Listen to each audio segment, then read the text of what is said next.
My dear friends and professionalist, I Madhur Singh advocate speaking. ಇವತ್ತು ನಾನು ಇನ್ನೊಂದು ವಿಷಯವನ್ನು ತೆಗೆದುಕೊಂಡು ನಿಮ್ಮ ಮುಂದೆ ಬಂದಿದ್ದೀನಿ. ಈ ವಿಡಿಯೋ ಮೂಲಕ ನಾನು ಇವತ್ತು ವ್ಯಕ್ತಪಡಿಸಲಿಕ್ಕೆ ಪ್ರಯತ್ನ ಮಾಡ್ತಿರ್ತಕ್ಕಂಥ ವಿಷಯ ಅಂತಂದ್ರೆ ಸೈಬರ್ ಕ್ರೈಮ್ಸ್.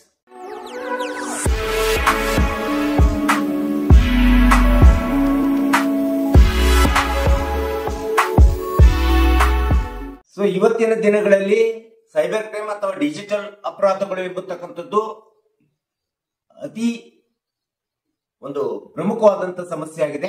ಅಷ್ಟೇ ಅಲ್ಲದೆ ಆಧುನಿಕ ಜಗತ್ತಿಗೆ ಸವಾಲು ಕೊಡ್ತಾ ಇದೆ ಮತ್ತು ಇವತ್ತು ನಮ್ಮ ದೇಶಕ್ಕೂ ಸಹ ಇದು ಒಂದು ಅತಿ ಪ್ರಮುಖವಾದಂತಹ ಸವಾಲಾಗಿ ಸಮಸ್ಯೆ ಆಗಿ ಸೃಷ್ಟಿಯಾಗಿರ್ತಕ್ಕಂಥದ್ದು ಮತ್ತು ನಮ್ಗೆಲ್ಲರಿಗೂ ಕಾಡ್ತಾ ಇರ್ತಕ್ಕಂಥದ್ದು ನಮ್ಗೆಲ್ಲ ಗೊತ್ತಿರುವಂತ ವಿಷಯ. ನಮ್ಮ ದೇಶದಲ್ಲೂ ಸಹ ಸೈಬರ್ ಕ್ರೈಮ್ಸ್ ಎಂಬತಕ್ಕಂಥದ್ದು ಸಮಸ್ಯೆ ದಿನದಿಂದ ದಿನಕ್ಕೆ ಹೆಚ್ಚಾಗ್ತಾ ಇರ್ತಕ್ಕಂಥದ್ದು ಒಂದು ವಿಷಾದನೀಯ ಅಂತೇಳಿ ನಾವು ಹೇಳ್ಬೇಕಾಗ್ತಾ ಇದೆ. ಸೊ ಇಂಥ ಒಂದು ಸೈಬರ್ ಕ್ರೈಮ್ ಸಮಸ್ಯೆಯನ್ನ ತಡೆಗಟ್ಟಲಿಕ್ಕೋಸ್ಕರ ಪರಿಹರಿಸಲಿಕ್ಕೋಸ್ಕರ 2000ರಲ್ಲಿ ಇನ್ಫಾರ್ಮೇಶನ್ ಟೆಕ್ನಾಲಜಿ ಆಕ್ಟ್ ಅಂತೇಳಿ ಭಾರತ ಸರ್ಕಾರ ಜಾರಿಗೊಳಿಸಿರ್ತಕ್ಕಂಥದ್ದು ನಮ್ಗೆಲ್ಲ ಗೊತ್ತಿದೆ. ಈ ಒಂದು ಇನ್ಫಾರ್ಮೇಶನ್ ಟೆಕ್ನಾಲಜಿ ಆಕ್ಟ್ ಎಂಬತಕ್ಕಂಥದ್ದು ಸೈಬರ್ ಕ್ರೈಮ್ಸ್ ಗಳನ್ನ ತಡೆ ಹಿಡಿಯಲಿಕ್ಕೋಸ್ಕರ ಒಂದು ಹೃದಯ ಭಾಗದ ರಕ್ಷಣಾ ಕಾಯ್ದೆ ಅಂತೇಳಿ ಸಹ ನಾವು ಹೇಳ್ಬೇಕಾಗುತ್ತೆ. ಸೊ ಇಂಥ ಒಂದು ಆಕ್ಟ್ ಅನ್ನ ಮತ್ತೆ ಪುನಃ 2008ರಲ್ಲಿ ಬಹಳಷ್ಟು ಹೊಸವಾದ ಆವಿಷ್ಕಾರಗಳನ್ನ ಮಾಡ್ಬಿಟ್ಟು ಕಾಯ್ದೆಗೆ ತಿದ್ದುಪಡಿ ತಂದ್ಬಿಟ್ಟು ಹಲವಾರು ವಿಧವಾದಂತ ರೀತಿಯಲ್ಲಿ ಕಾನೂನುಗಳ ರಕ್ಷಣೆಯನ್ನ ಒದಗಿಸಿಕೊಡ್ತಾ ಇದೆ. ಇವತ್ತು ಸೈಬರ್ ಸಮಸ್ಯೆಯನ್ನ ಅಥವಾ ಡಿಜಿಟಲ್ ಅಪರಾಧವನ್ನ ತಡೆಗಟ್ಟಲಿಕ್ಕೆ. ಇವತ್ತು ಬಹಳಷ್ಟು ನಾವು ಮಾತಾಡ್ತೀವಿ ಸೈಬರ್ ಕ್ರೈಮ್ಸ್ ಅಂತೇಳಿ. ಹಾಗಾದ್ರೆ ಸೈಬರ್ ಕ್ರೈಮ್ ಅಂದ್ರೆ ಏನು ಅಂತೇಳಿ ನಾವು ತಿಳ್ಕೋಬೇಕಾಗುತ್ತೆ. ಸೊ ಯಾವುದೇ ಒಂದು ಎಲೆಕ್ಟ್ರಾನಿಕ್ ಡಿವೈಸಸ್ ಗಳನ್ನ ಉಪಯೋಗಿಸಿಕೊಂಡು ಯಾವುದೇ ಇನ್ನೊಬ್ಬ ವ್ಯಕ್ತಿಯ ವೈಯಕ್ತಿಕವಾದಂತ ಅಥವಾ ಇನ್ನೊಂದು ಸಂಸ್ಥೆ ವೈಯಕ್ತಿಕವಾದಂತ ಮಾಹಿತಿಯನ್ನು ಕದ್ದು ಬಿಟ್ಟು ಆ ರೀತಿ ಕದ್ದಂತ ಮಾಹಿತಿಯ ಮೂಲಕ ಹಣವನ್ನು ಕಬಳಿಸಿರ್ತಕ್ಕಂಥದ್ದು ಅಥವಾ ಮೋಸ ಮಾಡತಕ್ಕಂಥದ್ದು ಅಥವಾ ವಂಚನೆ ಮಾಡತಕ್ಕಂಥದ್ದು ಅಥವಾ ಮೋಸ ಅಥವಾ ವಂಚನೆಯ ಜಾಲದಲ್ಲಿ ಬೀಳಿಸುವಂತ ಒಂದು ತಂತ್ರಜ್ಞಾನದ ಬಳಕೆ ಏನಿದೆಯಲ್ಲ, ಇದನ್ನು ನಾವು ಸಹಜವಾಗಿ ಸೈಬರ್ ಕ್ರೈಮ್ ಅಂತೇಳಿ ಕರಿತೀವಿ ಅಥವಾ ಡಿಜಿಟಲ್ ಅಪರಾಧಗಳು ಅಂತೇಳಿ ನಾವು ಕರಿತಾ ಇದ್ದೀವಿ. ಸೊ ಇಂಥ ಒಂದು ಅಪರಾಧಗಳು ನಮ್ಮ ದೇಶದಲ್ಲೂ ಸಹ ಇವತ್ತಿನ ದಿನಗಳಲ್ಲಿ ಸರ್ವೇ ಸಾಮಾನ್ಯವಾಗಿ ಬೆಳೀತಾ ಇರ್ತಕ್ಕಂಥದ್ದು. ಇದು ಒಂದು ಸವಾಲಾಗುವುದರ ಜೊತೆಗೆ ಇದು ಒಂದು ಅತಿ ಅಪಾಯಕಾರಿಯಾದಂತ ಬೆಳವಣಿಗೆ ಅಂತೇಳಿ ನಮಗೆ ಕಾಣ್ತಾ ಇದೆ. ಆಕ್ಚುಲಿ 2018ರ ಸಂಖ್ಯೆಯ ಪ್ರಕಾರ ದೇಶದೊಳಗೆ ಸೈಬರ್ ಕ್ರೈಮ್ ಅಥವಾ ಒಟ್ಟಾರೆ ಸೈಬರ್ ಕ್ರೈಮ್ ಬರ್ತಕ್ಕಂಥ ಅಪರಾಧಗಳು 2 ಲಕ್ಷ ಪ್ರಕರಣಗಳನ್ನ ನಾವು ಕಾಣ್ತಾ ಇದ್ವಿ.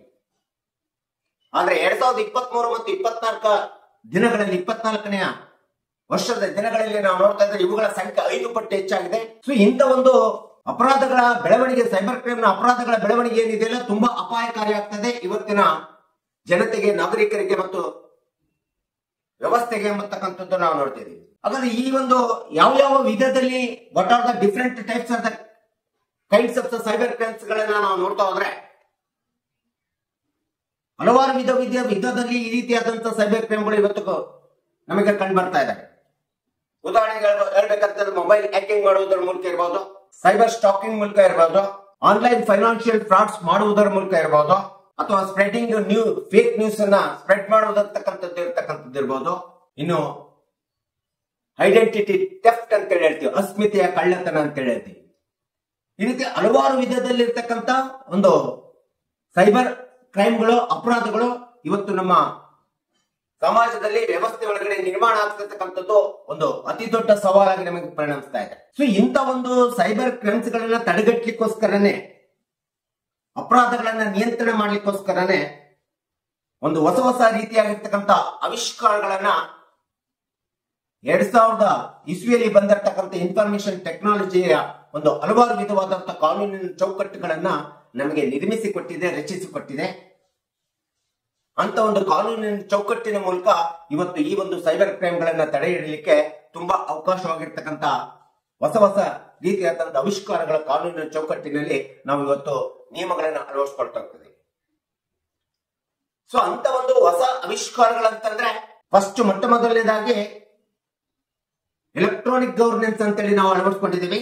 ಇ ಗವರ್ನೆನ್ಸ್ ಅಂತ ಹೇಳ್ತೀವಿ, ಅಥವಾ ತಂತ್ರಜ್ಞಾನ ಆಡಳಿತ ಸುಧಾರಣೆ ಮಾಡತಕ್ಕಂಥದ್ದು, ಅಥವಾ ಪೇಪರ್ಲೆಸ್ ಗವರ್ನೆನ್ಸ್ ಅಂತ ಹೇಳ್ತೀವಿ. ಇದನ್ನ ನಾವು ಇವತ್ತು ವ್ಯವಸ್ಥೆ ಒಳಗಡೆ, ಆಡಳಿತ ಒಳಗೆ ಜಾರಿಗೊಂಡಿರ್ತಕ್ಕಂಥದ್ದು ನಾವು ಕಾಣ್ತಾ ಇದ್ದೀವಿ. ಇಲ್ಲ ಎರಡನೇದಂತಂದ್ರೆ ಈ ಒಂದು ಸೈಬರ್ ಕ್ರೈಮ್ ಅನ್ನ ತಡೆ ಹಿಡಿಯಲಿಕ್ಕೋಸ್ಕರ ಇನ್ಫಾರ್ಮೇಶನ್ ಟೆಕ್ನಾಲಜಿ ಆಕ್ಟ್ ನ ಮೂಲಕ ನಾವು ಡಿಜಿಟಲ್ ಸಿಗ್ನೇಚರ್ ಗಳನ್ನ ಅಳವಡಿಸ್ಕೊಂಡಿದ್ದೀವಿ. ಅಂದ್ರೆ ತಂತ್ರಜ್ಞಾನ ಆಧಾರಿತವಾಗಿರ್ತಕ್ಕಂಥ ಸಹಿಯನ್ನ ಮಾಡ್ತಕ್ಕಂಥ ಇವತ್ತು ನಾವು ಈ ಒಂದು ಸೈಬರ್ ಕ್ರೈಮ್ ತಡೆಗೆ ಅಳವಡಿಸಿಕೊಂಡಿರ್ತಕ್ಕಂಥದ್ದು ನಾವು ನೋಡ್ತಾ ಇದ್ದೀವಿ. ಇನ್ನು ಈ ಒಂದು ಆಕ್ಟ್ ಜಾರಿಗೊಂಡಾಗಿನಿಂದ ಡಿಫರೆಂಟ್ ಅಥವಾ various types of the cyber crimes ಗಳನ್ನ ಅರ್ಥೈಸುತ್ತಕ್ಕಂಥದ್ದು ಡಿಫೈನ್ ಮಾಡ್ತಕ್ಕಂಥದಕ್ಕೆ ಸಹಾಯಕ ಆಗ್ತಾ ಇದೆ ಮತ್ತು ಹಲವಾರು ವಿಧವಾಗಿರ್ತಕ್ಕಂಥ ಸೈಬರ್ ಅಪರಾಧಗಳನ್ನ ಪತ್ತೆ ಹಚ್ಚುವಂತ ಒಂದು ಕಾನೂನು ವ್ಯವಸ್ಥೆ ಇವತ್ತು ನಿರ್ಮಾಣ ಆಗಿದೆ.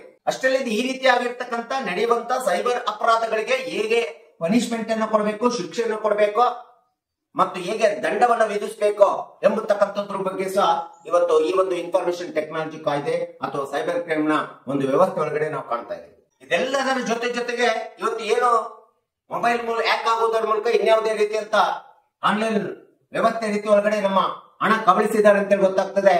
ಆ ರೀತಿ ಕಬಳಿಸಿರ್ತಕ್ಕಂಥ ಸೈಬರ್ ಕ್ರೈಮ್ ಮೂಲಕ ಕಬಳಿಸಿರ್ತಕ್ಕಂಥ ಹಣವನ್ನು ಹೇಗೆ ವಾಪಸ್ ಪಡೆಯಬೇಕು ಎಂಬತಕ್ಕಂಥದ್ರ ಬಗ್ಗೆ ಸಹ ಇವತ್ತು ನಮಗೆ ಐಟಿ ಕಾಯ್ದೆ ಸ್ಪಷ್ಟವಾಗಿ ಕಾನೂನನ್ನು ರಚಿಸಿ ನಿಯಮವನ್ನು ರಚಿಸಿಕೊಟ್ಟಿರ್ತಕ್ಕಂಥ ಹೊಸ ಆವಿಷ್ಕಾರವನ್ನು ತಂದು ಕೊಟ್ಟಿರ್ತಕ್ಕಂಥದ್ದು ನಾವು ನೋಡ್ತಾ ಇದ್ದೀವಿ. ಈ ಎಲ್ಲ ರೆಮಿಡೀಸ್ ಗಳನ್ನ ಮೆಸರ್ಸ್ ಗಳನ್ನ ಕ್ರಮಗಳನ್ನು ಅನುಸರಿಸಲಿಕ್ಕೋಸ್ಕರನೇ ಮಾಹಿತಿ ತಂತ್ರಜ್ಞಾನ ಕಾಯ್ದೆ 2000 ಇಸ್ವಿಯಲ್ಲಿ ಬಂದಿರತಕ್ಕಂಥ ಕಾಯ್ದೆಯನ್ನ ಪುನಃ 2008ರಲ್ಲಿ ಅದಕ್ಕೆ ಸಂಪೂರ್ಣವಾದಂತ ತಿದ್ದುಪಡಿಯನ್ನ ಮಾಡಿ ಆವಿಷ್ಕಾರಗಳನ್ನ ಮಾಡಿ ಹೊಸ ವಿಧವಾದಂತ ಕಾನೂನು ಕಾಯ್ದೆಗಳನ್ನ ರಚಿಸಿಕೊಟ್ಟಿರುವಂತ ಒಂದು ಸೈಬರ್ ಕ್ರೈಮ್ ನ ಹೃದಯ ರಕ್ಷಣೆಯ ಕಾಯ್ದೆ ಕಾನೂನು ಅಂತಂದ್ರೆ information technology act 2000 and it is N amended act of the 2008 ಅಂತೇಳಿ ನಾವು ಹೇಳಬೇಕಾಗುತ್ತೆ. ಸೊ ಹೀಗೆ ಸೈಬರ್ ಕ್ರೈಮ್ ಎಂಬತಕ್ಕಂಥದ್ದು ಒಂದು ಅತಿ ಜ್ವಲಂತವಾಗಿರ್ತಕ್ಕಂಥ ಒಂದು ಸಮಸ್ಯೆಯಾಗಿ ಇವತ್ತು ಉದ್ಭವಿಸಿದೆ.